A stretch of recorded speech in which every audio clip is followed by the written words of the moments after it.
Hi guys, welcome to Unlimited Creation with Cal Barnes. I'm your host, Cal Barnes. This is a new show where I talk about acting, writing, filmmaking, producing, and all things creativity. A little bit about me. I moved out here to Los Angeles about 15 years ago. I had $300 to my name, and I've been acting, writing, and creating ever since, building a career for myself. I wanted to do this new show, so I had a place where I could connect directly with my audiences, where I can keep them updated and people can follow along with what I'm doing. The thing with being an actor and a filmmaker mainly, and writer, is that when I do a movie, especially if I'm making one, it takes 2 to 4 years to make. So the time between connecting with an audience is quite large between endeavors. Acting, when I'm just doing acting jobs, that's completely out of my control. That project comes out. When I do a book, I've written quite a few books as well. I have a novel series called Son of Neverland. To write it and produce it takes a couple years at least. So there's just these long gaps between projects. So I want to do a show where I could just connect with people and keep people updated on what I'm doing. My hope is that this evolves as I continue to produce content and produce work and produce movies and write books and write screenplays and act. And also maybe bring guests on in the future, bring friends on, collaborate with other people. So this is just the launching pad. I have a project right now called the Influencer House Massacre. I wanted to bring you guys on the journey from financing through production to finished on the screen. The Influencer House Massacre is my 21st feature screenplay that I'm producing for $500,000. We've got a great team. I signed Nicholas Bertelsen, who's got a great track record. He's got a cool movie I really like called Rust Creek, a thriller on Netflix. And he just produced this movie called McVeigh that stars Alfie Allen from Game of Thrones. So he's got a great track record, a lot of experience in distribution and production. So he's great to have on board. For the cast, we signed Emma Kodos from Euphoria, very talented upcoming actress, and is perfect for the part. So really excited to have her leading the cast. We also just got first money in. So our first $50,000 of the $500,000 budget we just signed, which is really exciting.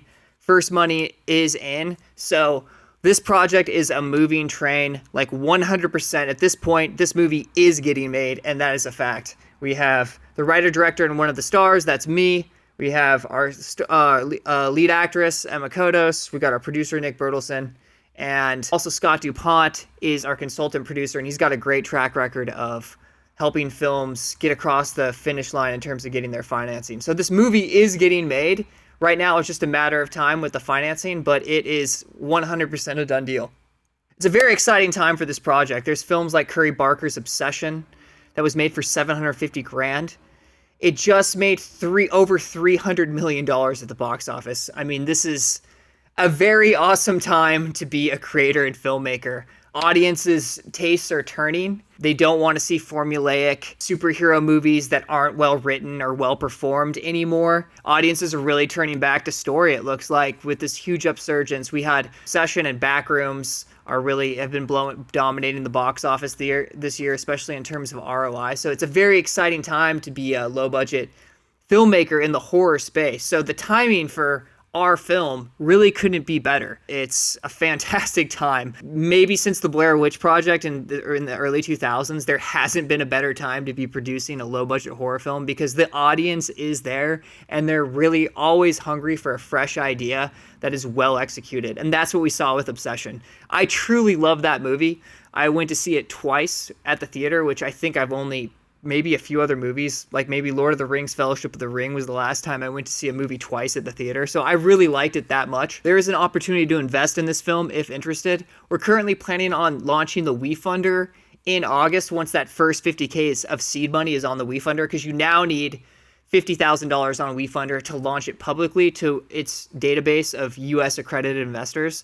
So we do have our $50,000 that's coming in installments. So that is scheduled to be all on WeFunder by the beginning of August. So the month of July, I'm just talking to other investors, some that could potentially come in for the full amount.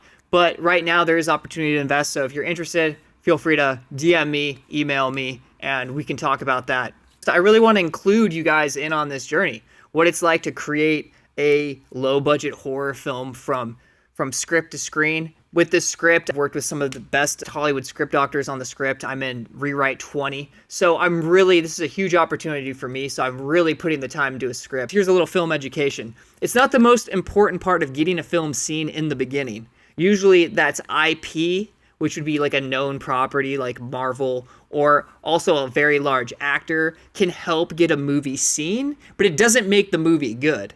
So once people see the movie, they go in to watch the movie, then it's really all about the movie. Like, especially now, like Gen Z audiences, they care about good movies. And right now with the internet, with word of mouth spreading so quickly, Obsession had, it had a bigger second weekend and third weekend than it did on its first weekend, which is practically unheard of.